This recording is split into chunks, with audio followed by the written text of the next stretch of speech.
You're listening to an Airwave Media Podcast.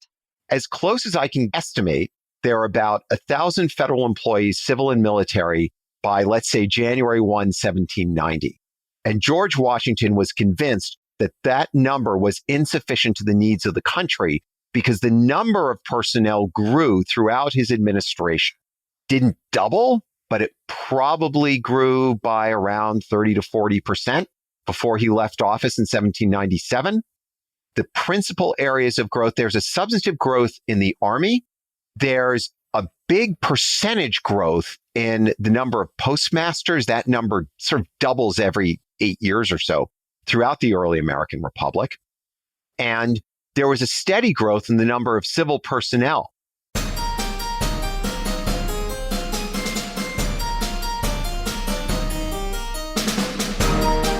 Hello, and welcome to episode 420 of Ben Franklin's World, the podcast dedicated to helping you learn more about how the people and events of our early American past have shaped the present-day world we live in. And I'm your host, Liz Covart. When we think about the founding of the United States, we often focus on the Constitution, the Founding Fathers, and those first landmark elections. But how did the United States actually go about building its federal government? That entire apparatus of state that could collect revenue, manage international diplomacy, provide law and order, and extend its reach across a rapidly expanding nation. Who were the people who made that government work? And how did their service to the nation shape what it meant to be an American citizen? Peter Castor, a professor of history and American cultural studies at Washington University in St. Louis, and the founder of the Creating a Federal Government 1789 to 1829 digital project, joins us to explore this remarkable and often overlooked story of how the United States built its federal government between 1789 and 1829, and then how that government grew from an idea into a functioning, sprawling institution with tens of thousands of employees.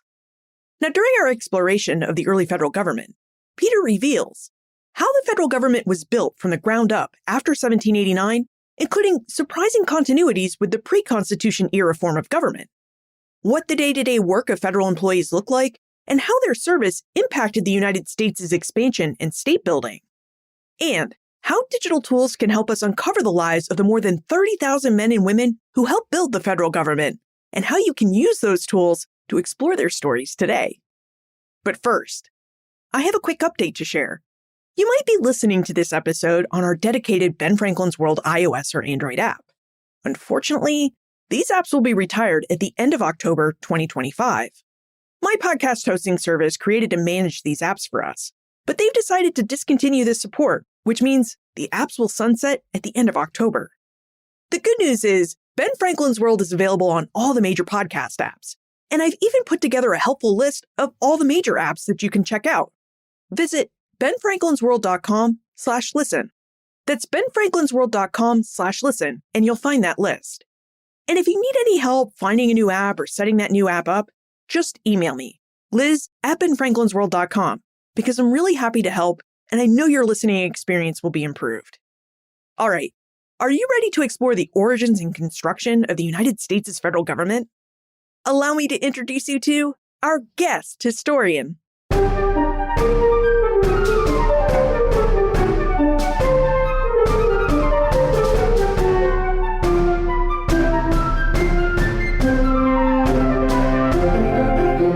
Joining us is a professor of history and American cultural studies and the Associate Vice Dean of Research at Washington University in St. Louis. He's a scholar of the early American Republic, and he also studies the American presidency from its origins in the 18th century through the present day. He's written or edited 8 books, including William Clark's World, Describing America in an Age of Unknowns. And he joins us today to discuss his new research project, a digital project, called Creating a Federal Government, 1789 to 1829. Welcome to Ben Franklin's World, Peter Castor. Thank you so much for having me. So, Peter, your digital project, Creating a Federal Government, 1789 to 1829, seeks to explore, quote, the remarkable story of how the Founding Fathers built the institutions of the United States government and of the men and women who served in government during the crucial decades that followed the ratification of the Constitution, end quote. And I pulled this language directly from your project's website. So I wonder if you would tell us how you came up with the idea for this project and why you decided to create a digital project instead of doing what most scholars do, which is turn all their research on a subject into a book. This project, like many digital projects, it has its own origin story. I came to this as somebody who'd been working in digital history for a long time. And I'd like to say that I'd always wanted to do a digital project like this, but it actually has a different story. I was going to write a book. It was going to be a top-down story about how the founding fathers created the institutions of government.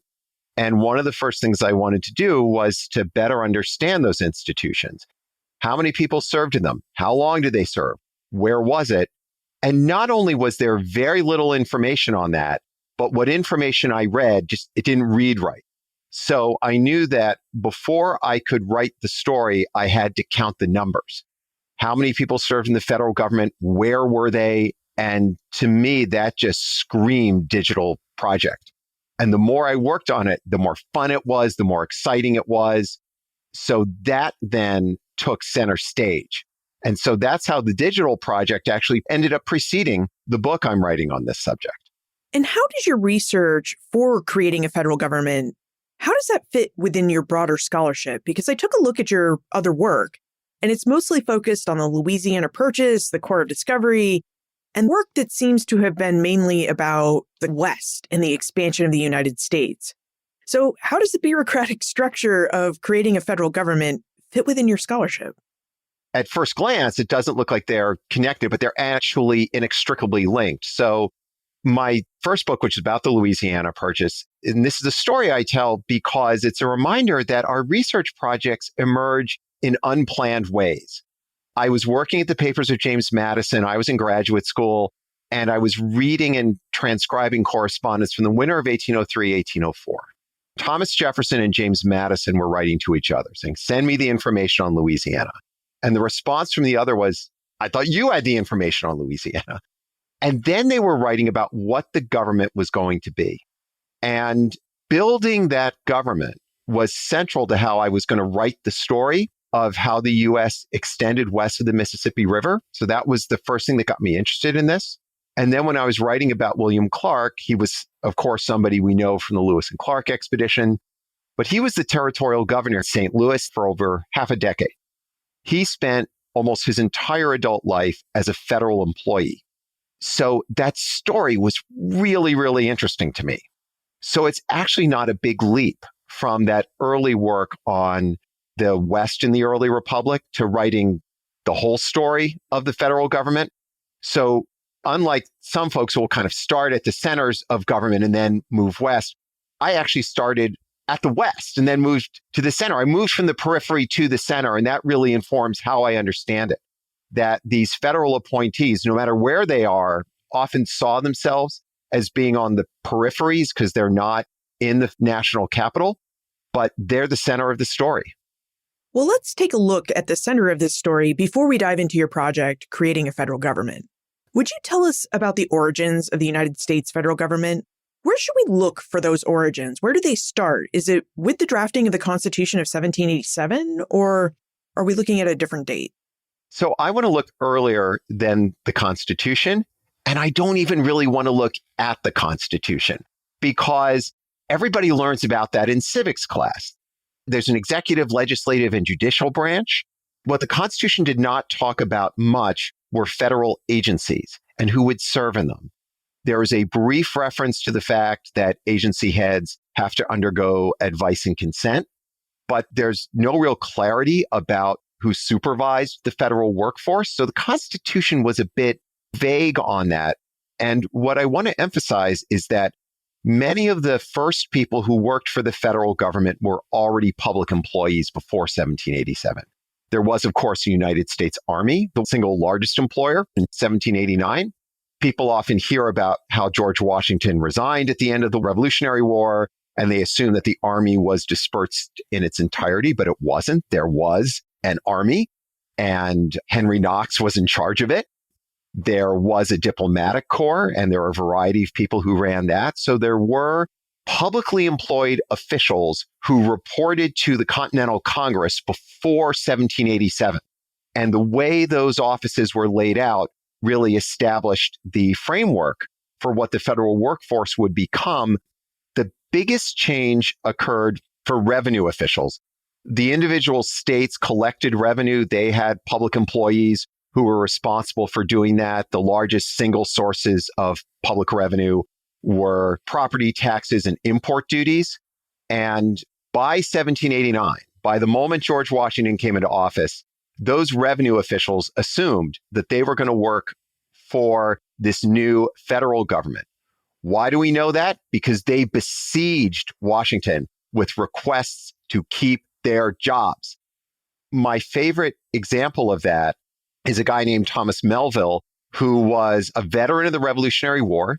He had been a revenue official in Massachusetts, and he wrote to Washington in June 1789. He did just write to him. Other people came to New York trying to meet with Washington personally. And Melville wrote, I served in the war. I've done a good job. I have a lot of children I have to sustain. So please keep me in office. I'll be a good employee. Keep me in office. He wrote this in the more formal language of the 18th century, but informally, that's the message he was sending. And Washington kept him in office. And Melville stayed for what seemed like forever. He was a revenue official until 1829. He was in his early 80s when Andrew Jackson fired him or forced him into retirement, however you want to call it. And clearly he told his family members that this was a steady gig. This was a good day job. He probably told that to his grandson, Herman Melville. And when Herman Melville was going to write the great American novel, he was working in the Customs House in New York.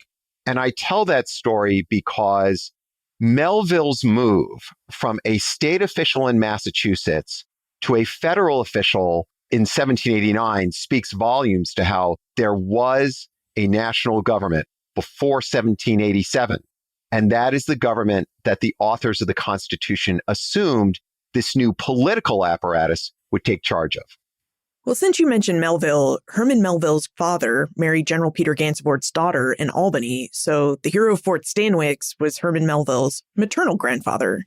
I forgot that. That is a terrific story. I'd completely forgotten about that and his connection to that Dutch landed and political aristocracy in New York.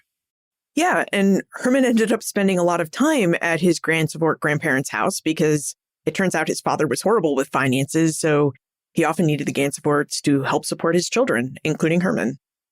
That would actually make Melville typical of many federal employees during this time. There are about 18,000 letters of application and recommendation during the period I studied.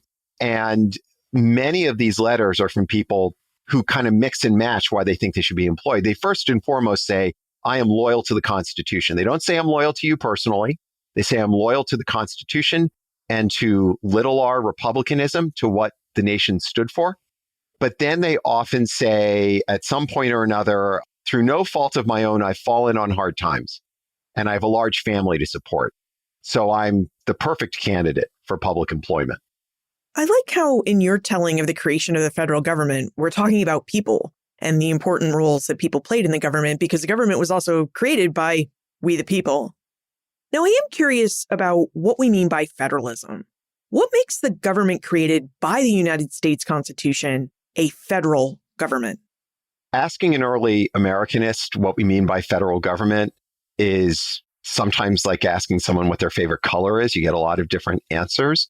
But the way I always explain it to students who often come in assuming that the federal government refers exclusively to the national government headquartered in Washington, I say I start with federalism, which is about a set of relationships between the states and a central government, and then between the institutions of that central government.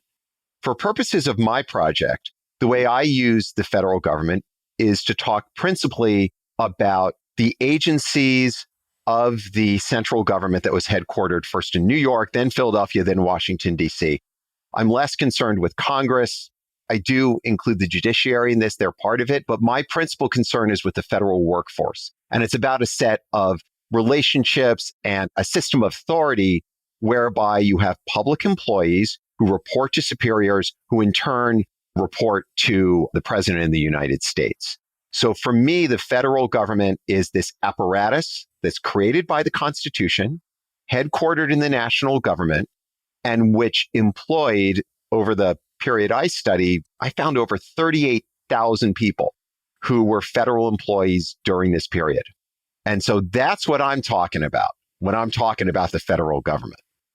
And what was the apparatus that the Constitution established? So what is the structure of the federal government, and how do the federal employees that you study fit into this structure? I find when I teach undergraduates, what's striking to me is many of them still see that old 1970s television series Schoolhouse Rock. Many of them have seen Three Ring Circus, which is the cooked down telling of the federal apparatus, where you have three branches, three seemingly co-equal branches: the legislative, the executive, and the judiciary, each with different designated duties. It's not just that they are equal, that they're all important, but it's also that they have highly specific duties and responsibilities they're supposed to fulfill. And to make it more specific, the legislative is Congress, which is divided into two houses. The executive is only specified in the person of the president and the vice president, who would succeed the president upon the president's death. And then the judiciary, which in the Constitution refers really only to the Supreme Court. And one of the most interesting parts of working on this project was revisiting the process during 1789 and 1790, when Congress in its legislative role passed bills that the president in the executive role signed that kind of breathed life into these institutions, so that very quickly, within a year, the executive was more than simply the president and the vice president. It included these federal employees who reported to the president. And during the first term of Congress, there was a conversation about who was going to have responsibility for federal employees. Would it be Congress? Would it be the executive? Would it be some joint group? And they very quickly concluded that these people needed to report to the president. The other thing was, through the Judiciary Act of 1789, there suddenly was much more than just a Supreme Court. There were district courts and circuit courts, so that by the end of 1789, federalism was a much more elaborate system. There were still three branches, but there were more people in them and more obligations that each one of them had. So it sounds like the early legislative branch didn't really have that many federal employees that the House and Senate needed to oversee, but the early executive branch did have a fair number of employees that it had to manage, at least in these early stages of government. No, Congress directly did not. I mean, there were, and still are, congressional employees. There's a sergeant of arms. There's a clerk of the House, clerk of the Senate. There's a chaplain. You see the chaplain showing up very quickly. But Congress had an absolutely essential oversight role in this. And it emerges in three principal words in the Constitution: advice and consent. It's a phrase many people learn now. It's actually the subject of a novel that was made into a movie about a confirmation crisis that's set in the 1960s.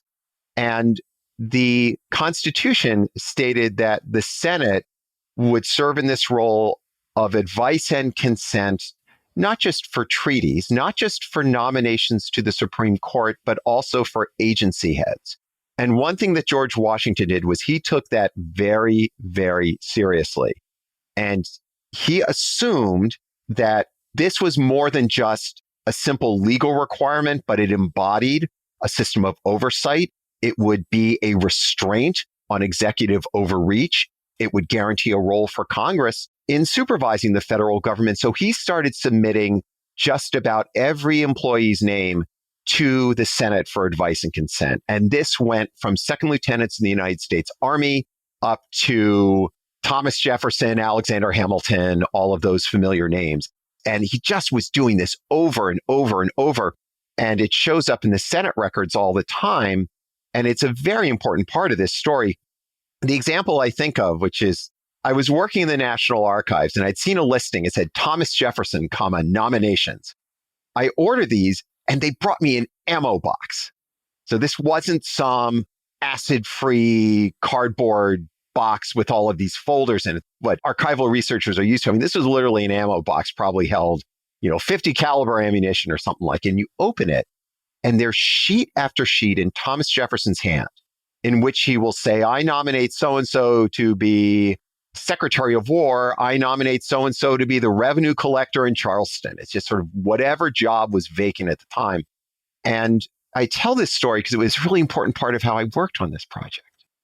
But also, here we are over a decade after Washington established this precedent, and his successors assumed that it was their obligation to put all of these names for advice and consent to maintain a proper balance between legislative oversight and then executive authority over the federal workforce. You've raised a couple of ideas that I think we should explore in more detail. First, let's talk about this idea of checks and balances. I think in a lot of our minds, we have this idea that the United States has three branches of government that are co-equal with each other. So what are the systems of checks and balances that are woven into the Constitution that allows each of these branches to check the power of another branch of government? Well, in theory, the Constitution treats them as such. And what I would emphasize is it treats them also as distinct, that they're each separate from each other. They each have certain powers that the other does not. So that distinctiveness is important. Congress has the power of the purse. It develops the budget. The executive would supervise diplomatic relationships, military relationships, Native American policy, which was absolutely essential during this period. And the federal judiciary would have responsibility over issues of law and justice. And those were very clear, but then there were certain ways in which they clearly would be checks. It's an example of a really important continuity because often as historians, we often say, here's how we see things differently.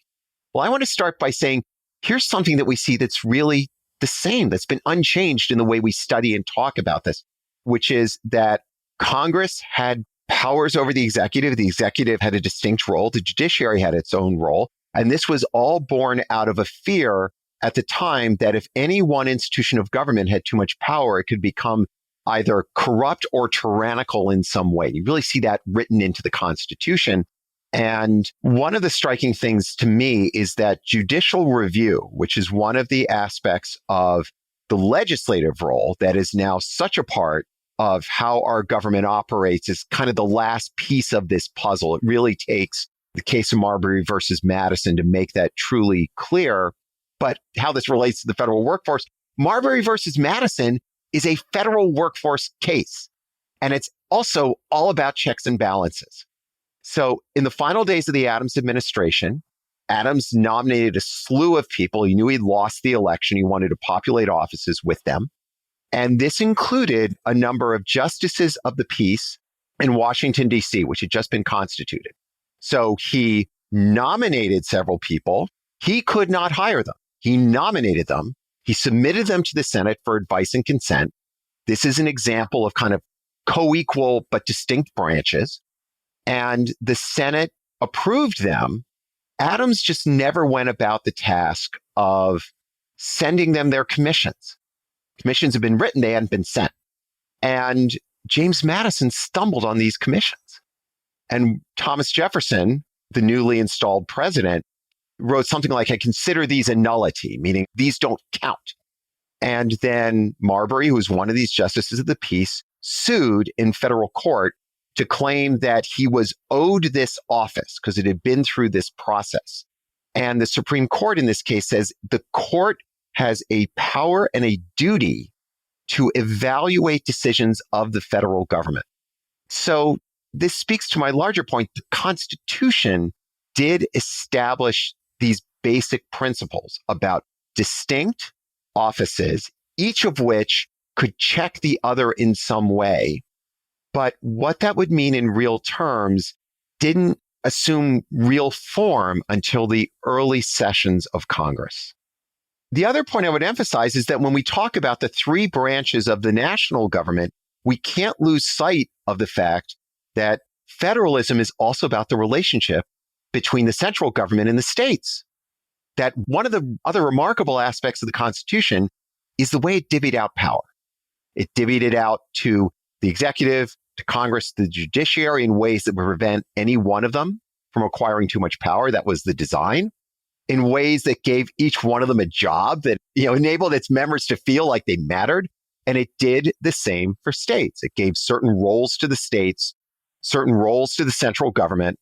And the story we often know about that is that these different areas of government were always at odds. Like, we know this is going to come up in the run up to the Civil War. We see it now. Wow. I don't think I've ever thought of Marbury versus Madison as being a legislative check on the executive branch, but you're right. It totally illustrates the point of checks and balances woven into the Constitution. I knew about the case. I just never thought of it that way. So thank you for that new perspective. It still leaves us with the question, however, of whether all three branches of the United States government, the legislative, executive, and judicial branches, are equally powerful with each other. These three branches work together and they oversee each other with checks and balances, as we've just talked about. But did the founders set up one branch of these government institutions to be more powerful than any of the others? All three branches have different powers. During the era of the founding fathers, the judiciary was far and away the weakest of the three. We tend to focus on the Supreme Court. I think it's essential to focus on the lower courts, particularly the federal district courts, whose jurisdiction was very limited. They had almost no criminal jurisdiction. Their jurisdiction was limited primarily to maritime cases, interstate conflicts, and a small number of other areas. And that's really, really important. There are very few cases that wind up with them. Those federal courts actually also had certain administrative duties in the ports of the United States. So they're the weakest of the three. In 1789, Congress was the most powerful because it had this control over the budget. Congress had the most people. But I would argue that by 1793, 1794, the executive was tremendously powerful and in some ways more powerful than Congress because it had a workforce.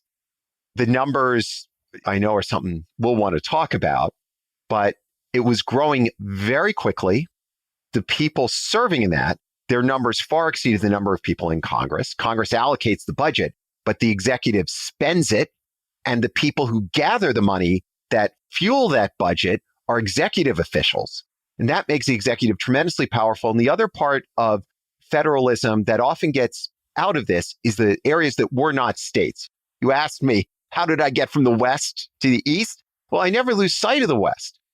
In 1790, and certainly by 1795, almost half the territory claimed by the United States did not consist of states. You have a Northwest Territory, Southwest Territory, and eventually a Mississippi Territory. And that's all governed by the executive branch through the territorial system, which gives the executive branch absolutely extraordinary powers, extraordinary governing powers, extraordinary decision-making powers at the most vulnerable and often the most important points in the Union. So while we often have a story that emphasizes congressional power, because the executive at that time was not nearly so large or far-reaching as the executive branch is now, the executive branch was really powerful. And as I study the early republic, I see pretty broad-based policymaking powers for the executive. Those are really interesting points. And like you said, we often hear about congressional supremacy during the early years of the Constitution. But when we do take your perspective and we do look at the government from the West, it certainly does look like the executive branch had a lot of power. Now, I think we should talk about the growth of the U.S. government from this 30,000-foot view of it. When we talk about the size of the federal government in this early period, what exactly are we talking about? What do we mean by the size of the federal government? That was one of the initial questions that drove me, because people talk about that a lot, and they do it to fuel current arguments.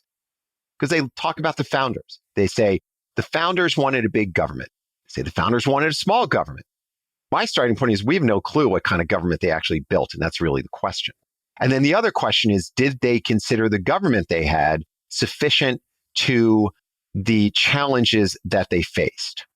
So 1789 is the starting year, but it's a difficult year to measure because there's all this flux as people are getting appointed. What I would say is that by 1790, there were probably around 1,000 federal employees. And I say probably around because measuring those numbers is really, really difficult. The administration learned that the hard way in 1792, because in 1792, Congress came to the executive and really demanded an enumeration. How many people have you hired? And Washington delegated that to his agency heads. He didn't want to deal with it. He delegated it to his agency heads. And they spent weeks trying to answer this because the nature of record keeping at that time did not record this. And in fact, the report from the Postmaster General, this is one of the largest agencies, all it had was the Postmaster General because they had not kept track of how many people they had. So as close as I can estimate, there are about 1,000 federal employees, civil and military, by, let's say, January 1, 1790. And George Washington was convinced that that number was insufficient to the needs of the country because the number of personnel grew throughout his administration. Didn't double, but it probably grew by around 30 to 40% before he left office in 1797. The principal areas of growth, there's a substantive growth in the Army. There's a big percentage growth in the number of postmasters. That number sort of doubles every 8 years or so throughout the early American Republic. And there was a steady growth in the number of civil personnel. The striking area that really wasn't growing was in the central offices.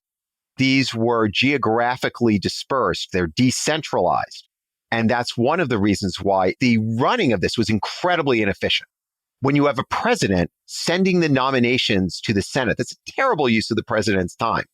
But it's because the central offices operated pretty inefficiently during this time. So that's the number of people that you get. Even though the United States had started building ships for its Navy, the Navy didn't go to sea until 1798. So you don't even have those people entering the numbers until the Adams administration. And then the last number I want to throw at you is a non-number, which is the territorial offices, because every territorial official reported to a territorial governor who reported to the Secretary of State, who reported to the president. I see them as federal personnel, but many of them, you get a couple dozen people in any federal territory in the civil branches of government, plus most of the U.S. Army was there. But then what do you do with all the militia officers who actually serve an important role at key moments? They're unpaid. It's not a full-time gig. There are hundreds of these guys. I don't include them in my 1,000 people in 1790, but I consider them part of the federal workforce because in a moment of crisis, the president could inform the Secretary of State to send an order to the territorial governor to bring out his forces, which would include a territorial militia. Or the governor himself might choose to do so to mobilize the militia during a crisis. So by 1790, our best informed estimation is that the U.S. government employed around 1,000 people, plus everyone involved with territorial governance. Peter, what happened to the size of the young federal government from the end of George Washington's 2 presidential terms, so 1797, until the end of your project in 1829? Did the government grow? Did it shrink? We know that Thomas Jefferson wasn't exactly keen on the idea of big government, and he was in office for 2 terms. So what happened to the size of the government? Jefferson always thought government was big, unless he thought it was insufficient to what the United States needed. I'll give you an example of that. So there's actually a little of both. There was a certain steady state that emerged in the early 19th century, but there are periods of significant change. I want to start with the continuities. By the end of the Jefferson administration, you get what is a number of government employees in peacetime that's probably around 30,000 people. But again, civil and military. I really, really want to emphasize that because the largest number of employees were enlisted personnel in the military. The second largest number were postmasters. So I keep running into that kind of 30,000 number. The data that I've accumulated, this project doesn't have those military personnel. I'm planning to add them, but we don't have their numbers played out individually. It's most stable during much of the Madison, Monroe, and John Quincy Adams administrations. It's much more volatile during the other ones. It's not just that the numbers are smaller. Obviously, it has to go from about 1,000 to almost 30,000. But there are moments when the numbers change. So you kind of have to look at it agency by agency. There's a steady growth in the number of federal employees during the Washington and Adams administration. Thomas Jefferson came into office stating that he was going to reduce the size and scale of the federal government. He said that in 1801. In 1802, he did fire a number of civil employees, but in almost every case, he did not eliminate their office. Rather, he eventually decided to hire other people for those offices because he concluded those offices were necessary. A lot of them were federal revenue offices that were essential to the budget. The other thing that Jefferson did to reduce the number of federal employees was to reduce the United States Army. But he was coming into office right at the end of the Quasi-War. So demobilization was happening anyway. So he reduces the number of Army employees, but then 6 months later increases the number of Navy employees when the U.S. engages in this undeclared war with Tripoli. Tripoli declared war on the U.S. The U.S. didn't declare war on Tripoli. So that's what I mean it's really volatile.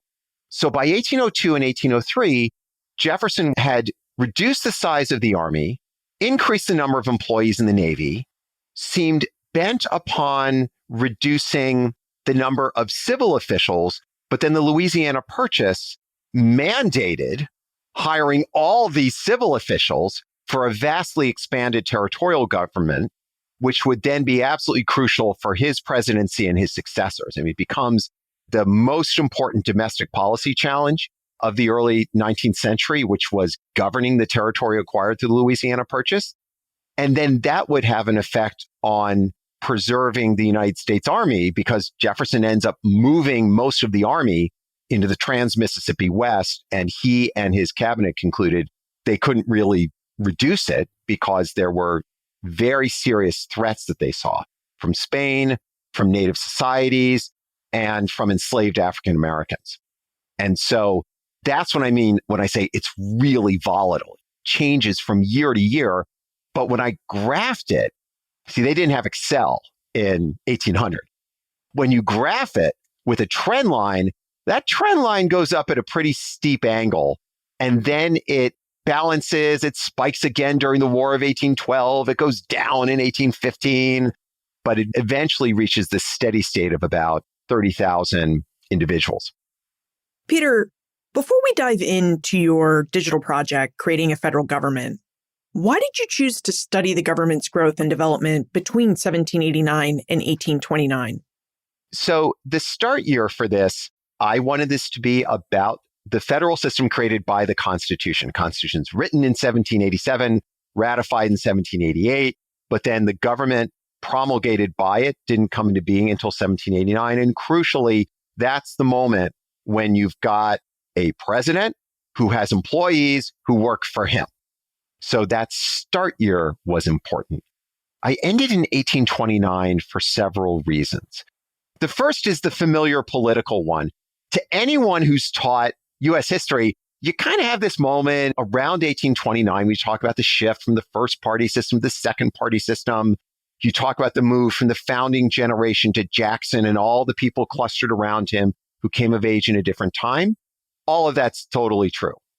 The other thing, though, that really mattered to me was I was doing a project that was about a government that came into being to meet a specific and discrete set of policymaking objectives. And many of the objectives of the federal government were shifting in the 1830s. So that was another reason to end it then, that both of those things overlap. Changes in politics, changes in policy. You also have changes in culture.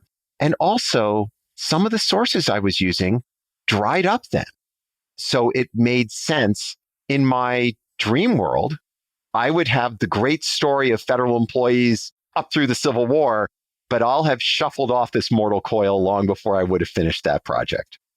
Okay, we should dive into your digital project, Creating a Federal Government.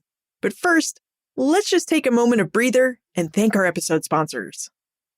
Ben Franklin's World exists because of listeners like you, people who believe that history matters. We're an independent podcast produced by Clio Digital Media. the nonprofit that Karen Wolf, Joe Edelman, and I founded to support this show. Now, we don't have any corporate sponsors or university backing. Instead, we have something much better, a community of history lovers who make our work possible. Every donation, whether it's $5, $25, or $100, helps us bring you in-depth conversations with leading historians. Your support helps us uncover forgotten stories, explore the ideas that shaped early America, and keep this podcast free and accessible for everyone. And your donation is fully tax deductible. So here's the math. If every listener gave just $5, we'd meet our annual production costs. Now, to everyone who's already given, thank you. And that includes Emily Y., Nathan D., Rose D., Philip R., and Bruce W. Your support truly makes a difference to our work, and it helps keep this podcast going. Thank you for your donation. Okay, are you ready to help? Visit benfranklinsworld.com/donate. That's benfranklinsworld.com/donate. History is a conversation. Thank you so much for your help in keeping it going. Peter, let's dive into your digital project, Creating a Federal Government. When we visit the Creating a Federal Government website, what will we find, and how should we attempt to navigate this website? Thank you for asking me that. And this is something I thought about a lot when I was working on this, and I was very lucky to have a group of digital humanists, designers, and coders who are helping me figure out how to make this work. And I have this principally divided into 4 major areas. The most important one to me is what I call the archive. And this is where you can see the individual career profiles of about 38,000 federal employees.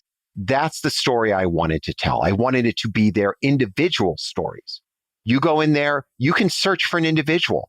You can say, I want to find my ancestor. You type the person's name in. Or you can say, I want to see every U.S. Marshal, or I want to see every State Department employee. That's how the archive works. My model for it actually was IMDb, the Internet Movie Database that people have been using for almost 30 years, where you can look at a movie and then see everyone who was in that movie and then see every movie that every one of those people was in.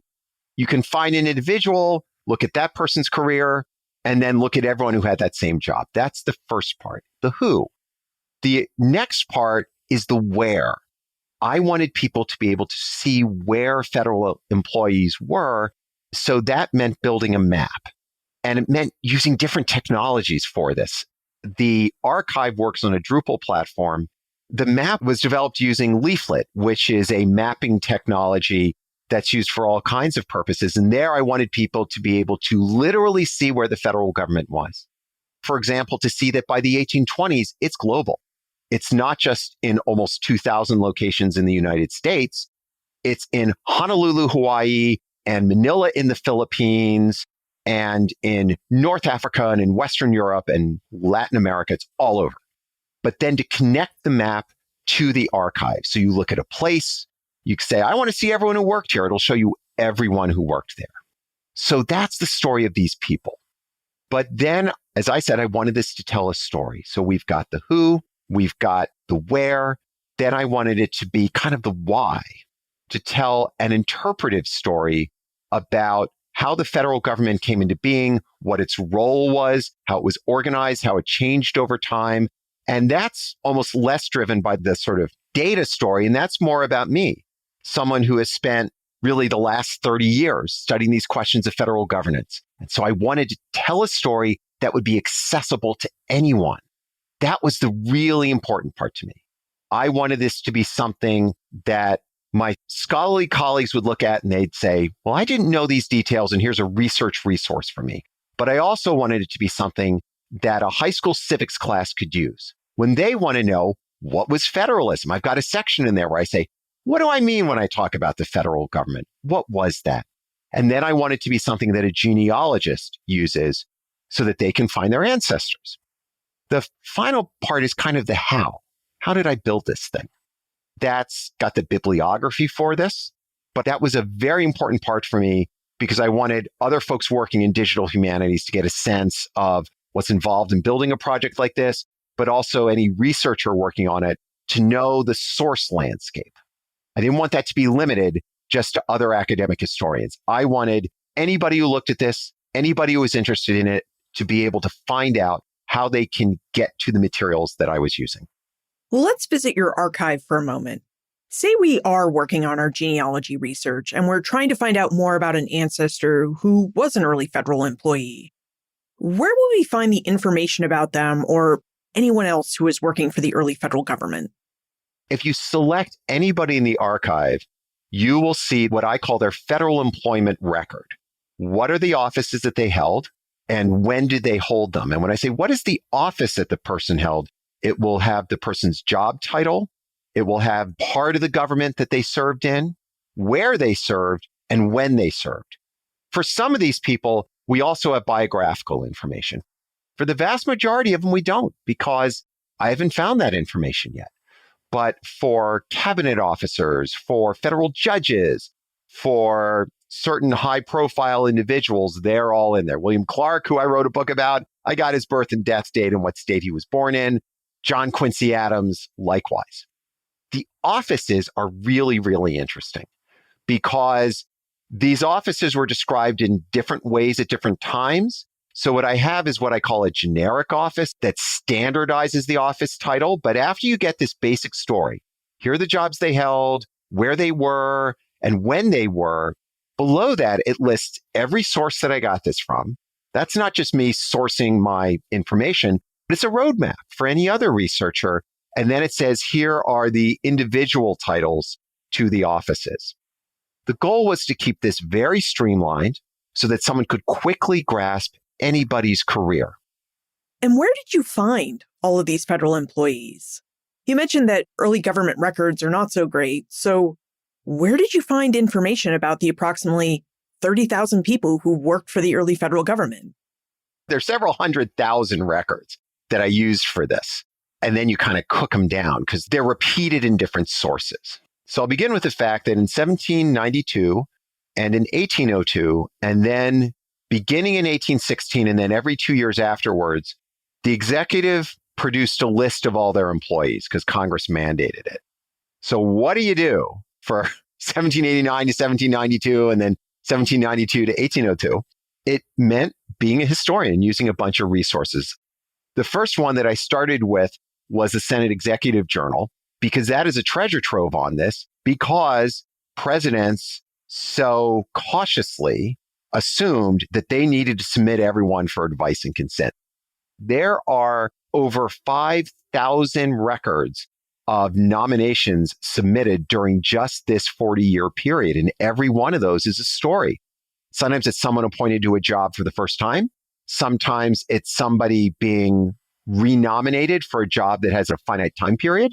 Often it's someone filling a vacancy, and that record will say, I nominate so-and-so to be the collector of the revenue in St. Louis in place of so-and-so who expired or resigned. And so you also get some information about why people left office. So I started with that.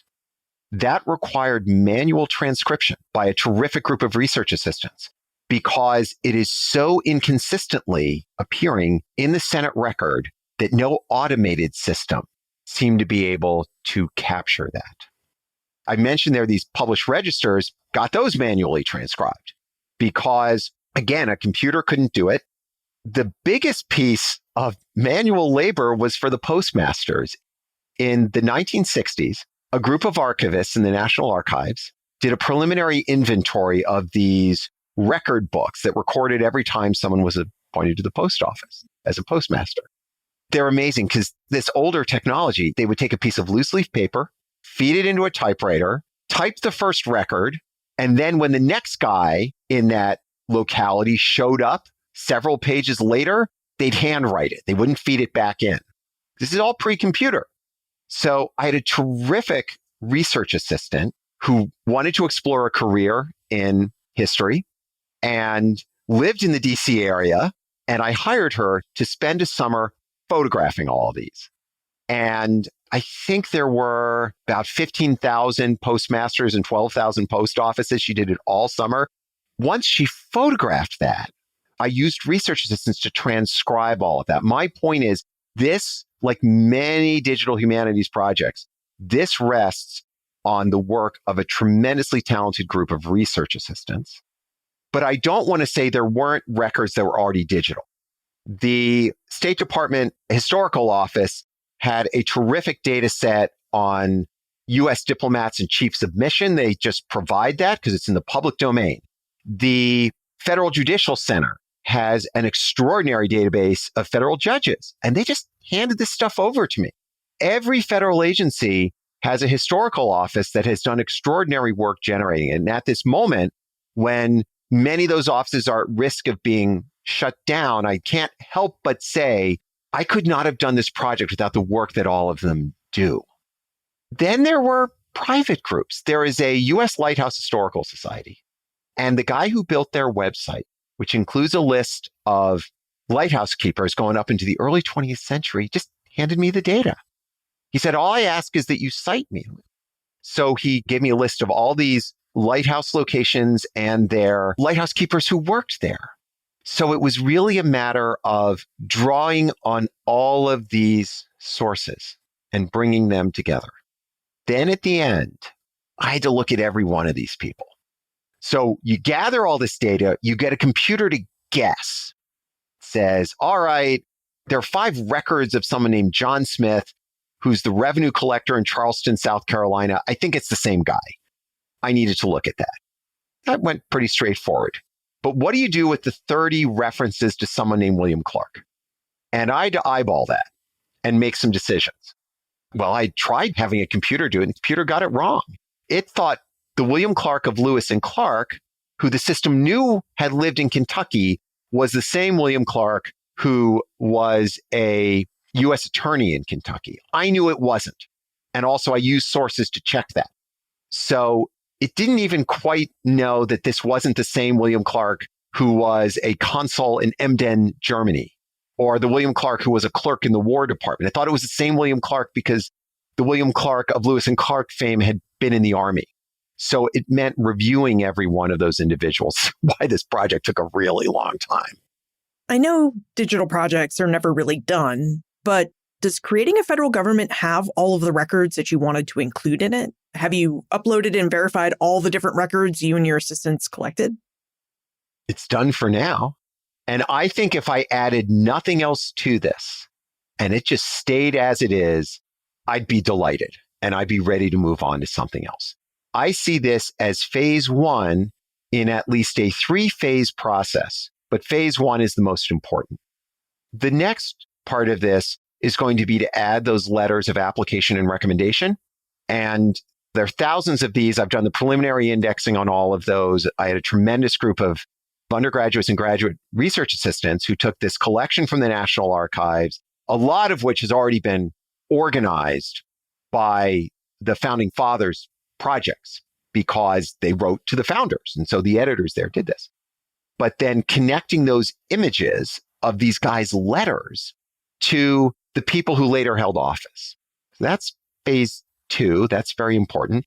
Phase 2 will also include everyone who later served in Congress. Phase 3, which would be ongoing and would involve kind of regular additions, would be biographical information as I acquire that, and also people who served in state office. That's actually pretty difficult to find. There are terrific biographical data sets on members of Congress, U.S. Congress. There aren't for members of state legislatures. And then the final piece of this is to make all the data downloadable. So that's something that A New Nation Votes did and did it really well, which is to make all their data available. I'm not quite there yet, but if someone goes on it now, the most important part of this is there. The federal government in a way no one's ever seen before, the first true enumeration of the early federal government, and the stories of all these men and women who served as federal employees. When I clicked through your archive of records, I found women. And I was really surprised by this because we are talking about the early federal government, and employment between 1789 and 1829 would have really meant jobs for men. How many records did you find for women, and what kinds of jobs were women performing in the early government? So let's begin with the fact that one of the things I often say about this project is there's no HR department in 1800, by which I mean it isn't just that the federal government was not terribly well organized. it means there are no central personnel files. That's kind of what I was doing. I was reconstructing. I was kind of creating an HR department. But one of the first things that goes into anyone's record is certain basic information about them. When they're born, how they identify by gender, in some cases, how they identify by race and ethnicity. You don't have that here. So first name had to be the stand-in for this. And my data does not presume to know what the gender of the person is. That's partly because we don't know how people identified then, but also because there are plenty of names that men and women used then that might be used differently now. Terry, for example, names like that. So what I ended up doing was using a data set of 18th century first names that's been developed with the most likely gender definition for that and sort of stacked it up that way.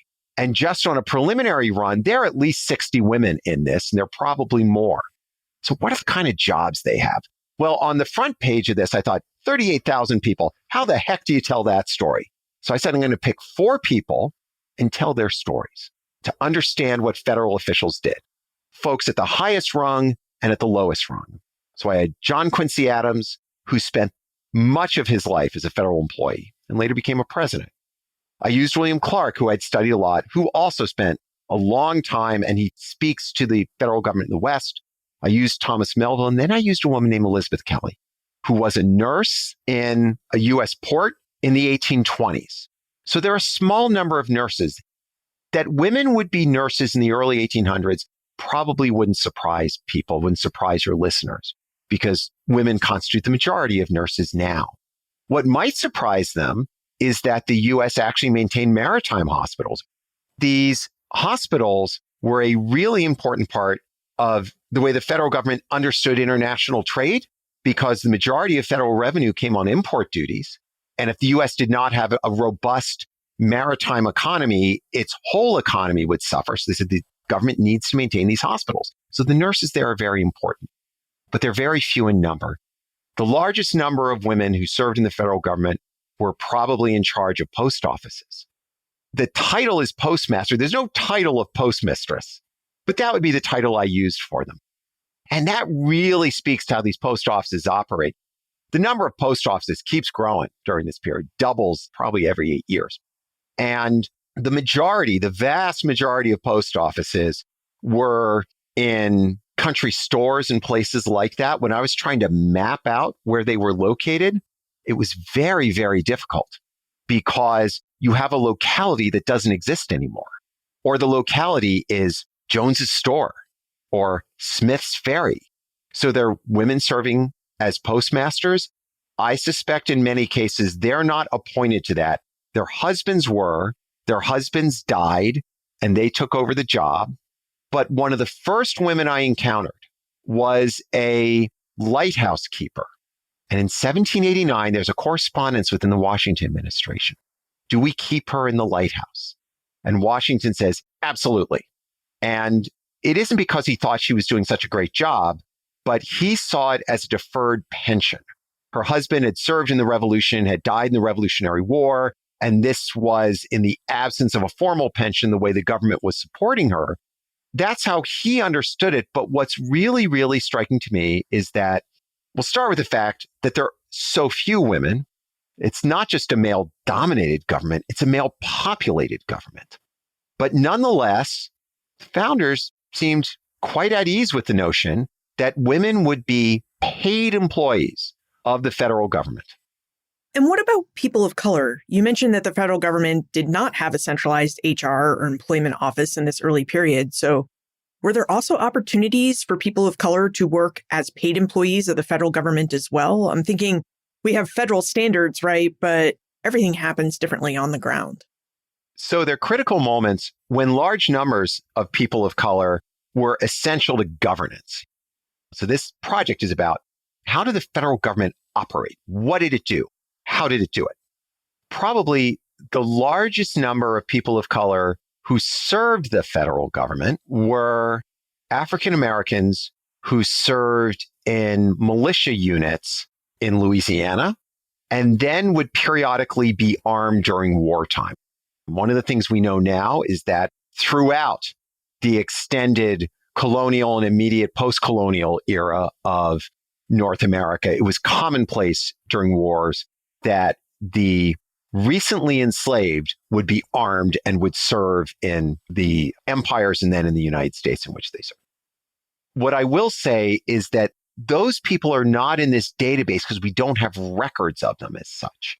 It's partly because militias were these units that the federal government didn't really treat as their own, even though in territories they were part of it, but also because the federal government isn't going to record people of color. It isn't going to legitimate what they do. Does that mean they were not there? No, they were there. I'll give you one example.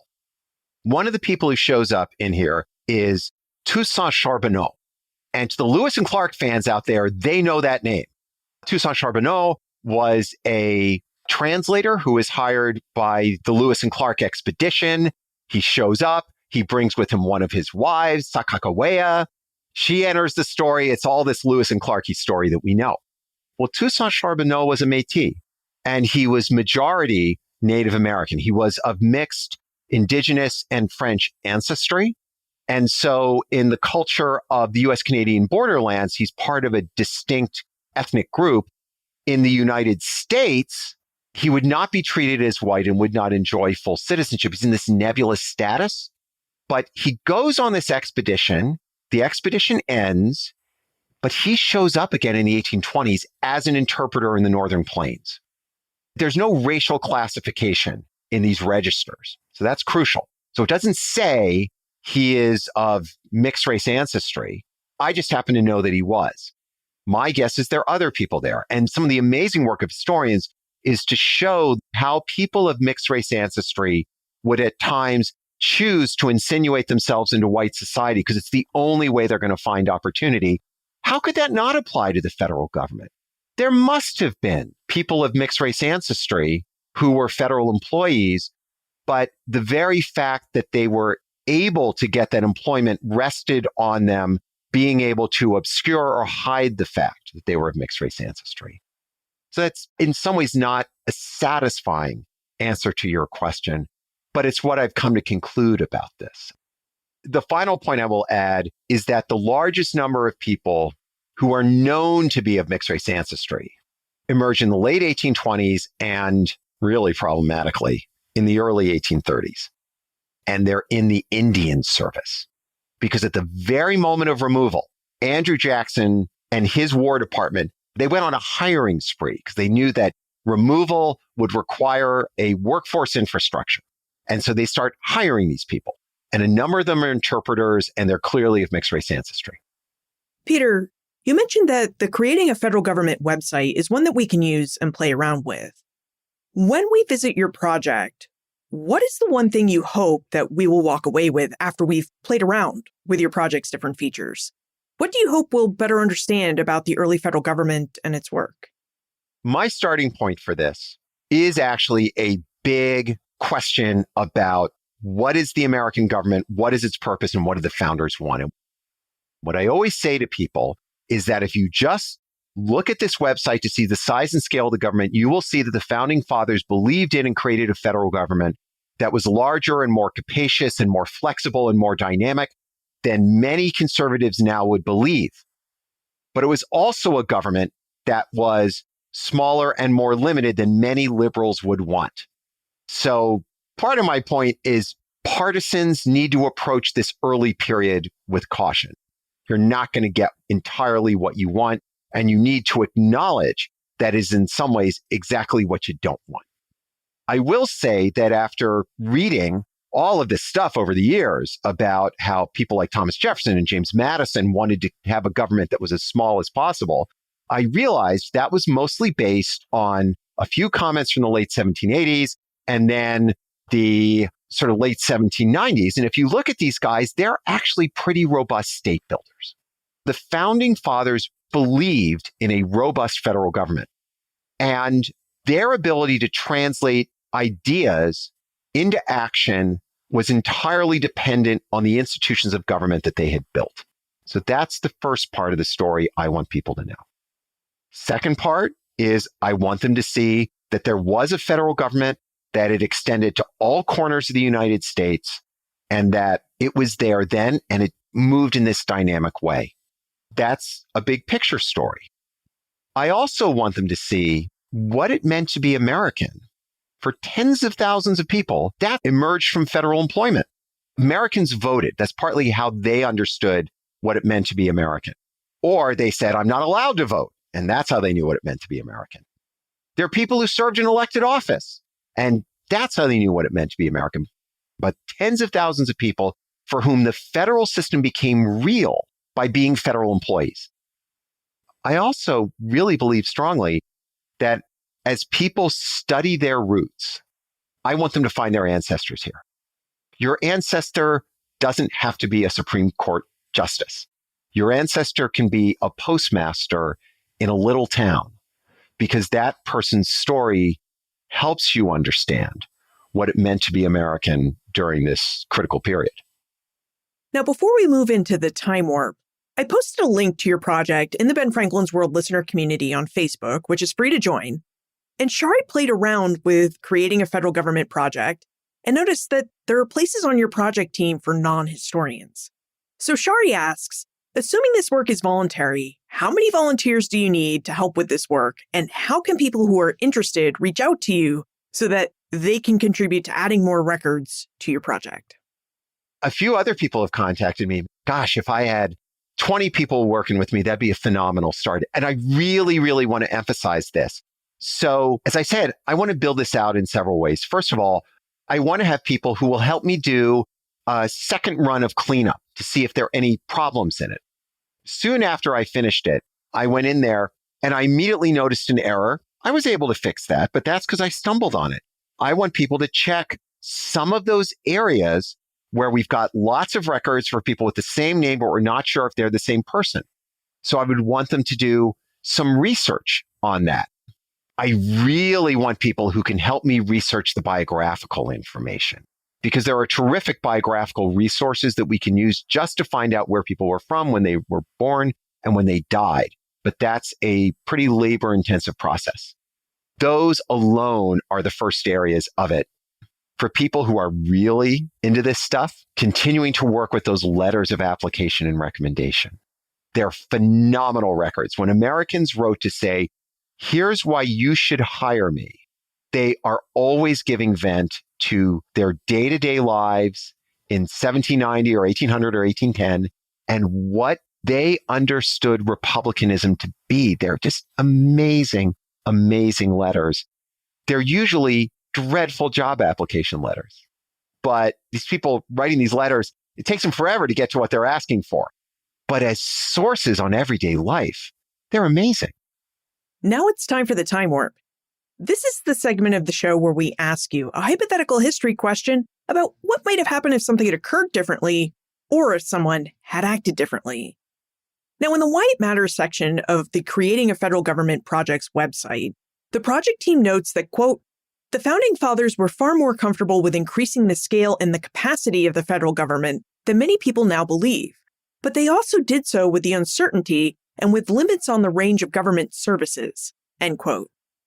Peter, in your opinion, what if the founding fathers had been more cautious or focused on limiting the size of the new nation's national government? What would the development of the United States have looked like between 1789 and 1829? It would have taken a turn for the worse. But let's begin with the fact that the first aggressive area of hiring was in the Treasury Department. One of the stories we know now is about the fiscal miracle of the 1790s, where Alexander Hamilton creates this plan and it helps bring the United States out of economic chaos into a period of far greater stability. All of that depended on the capacity of the United States to levy import duties on ships plying the Atlantic trade. That would have been impossible without the aggressive recruitment and ongoing employment of revenue collectors. The other part of the story that would have been profoundly different and really has two different ways of understanding it is that, of course, the United States, as we literally see it today, would have taken form much later and possibly far less successfully. I spent a lot of my career looking at these Western territories. That is the other great federal accomplishment. which is the ability of the United States to acquire territory, establish a governance structure, and use that structure as a transitional phase before those spaces enter the United States as states. So the kind of standard expansion story, that is all premised on the federal government and on federal employees who make that possible. And that came at a cost. That's the point I want to emphasize here. The aggressive growth and successful management of the federal government created extraordinary opportunities and economic possibilities for Euro-Americans, but it was absolutely essential to the extraordinary loss of Native Americans. Native Americans would not have lost their land. They would not have been forcibly removed were it not for the federal government that I study. And every branch is complicit in that. I emphasize all of this because the other thing people often talk about is, had the Constitution not been ratified, it's entirely possible that the Union would have come apart. And I believe that. We usually explain that politically, and rightly so. The Constitution created a structure that enabled the states to interact. It enabled an election of a central leadership where executive authority and legislative authority were counterbalanced in effective ways. All of that is true. It was this political revolution that helped to sustain the Union. But the other part about it is that the federal state helped to sustain the Union as well. And I really, really want to emphasize that. And it's the Constitution that made that possible. The Constitution created the fiscal system that funded that state, and it created an executive branch that would have control over those elements of the federal state. This is the big thing about why it matters. When I started working on this project, a lot of people I knew who studied the political side of the story, how people got elected, how they ran for office, what they did in political parties, would say, yeah, I'm not all that interested in how many people were in the patent office. And at that time, I would argue with them, and I thought it was historically important. I didn't think it would be quite so important as it becomes now. Right now, Americans are having exactly the debate that people had in the founding generation. What is the appropriate scale of government? What should be the president's role in running that government? What happens when government institutions aren't able to satisfy the needs of the public? The government I study did not have many of the institutions we have now. There's no National Institutes of Health in 1800.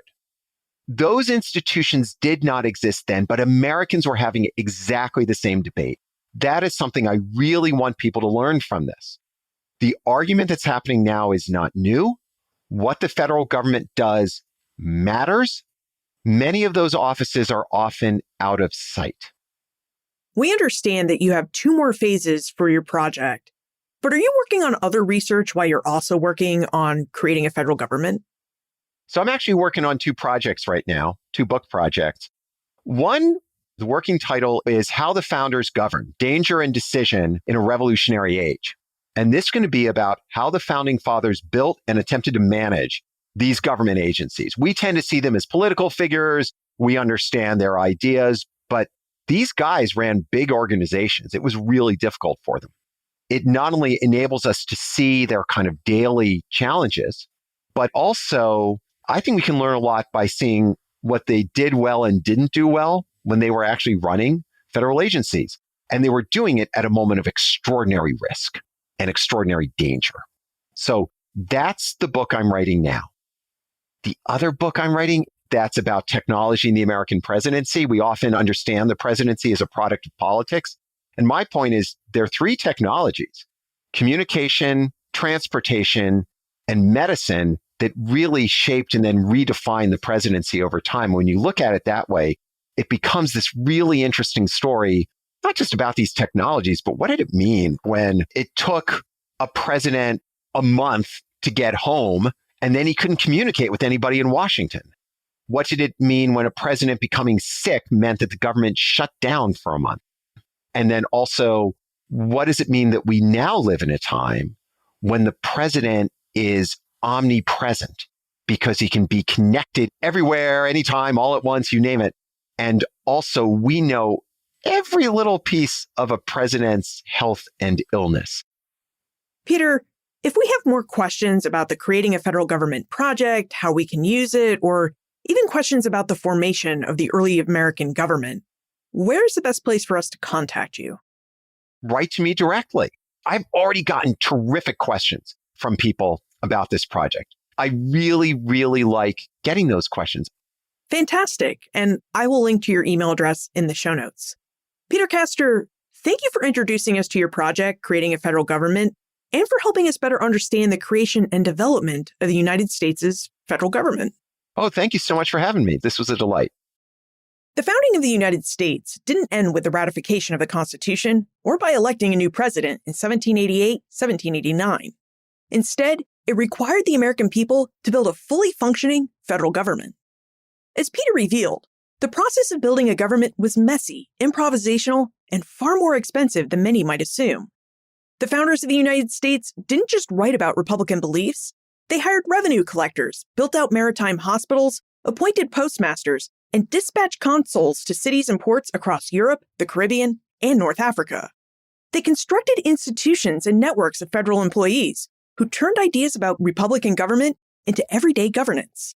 What's more, the story of this early federal workforce helps us reimagine where the center of the government actually was. It wasn't New York, Philadelphia, or even Washington, D.C., as many employees served in the nation's peripheries, Western territories, frontier outposts, and distant customs houses. Yet many of these employees helped define what federal authority looked like on the ground. Peter's Creating a Federal Government project makes the stories of these employees accessible and interactive. The project not only helps us understand how the United States governed itself, but it invites us to explore how our own family histories might connect to the early American Republic.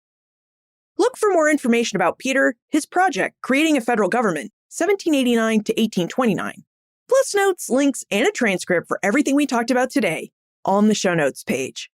benfranklinsworld.com/420.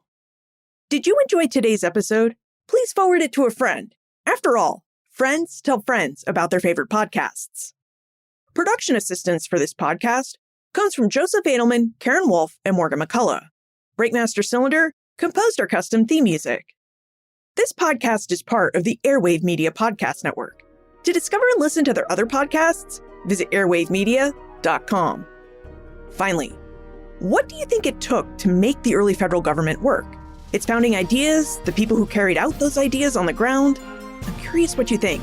So tell me, Liz at benfranklinsworld.com.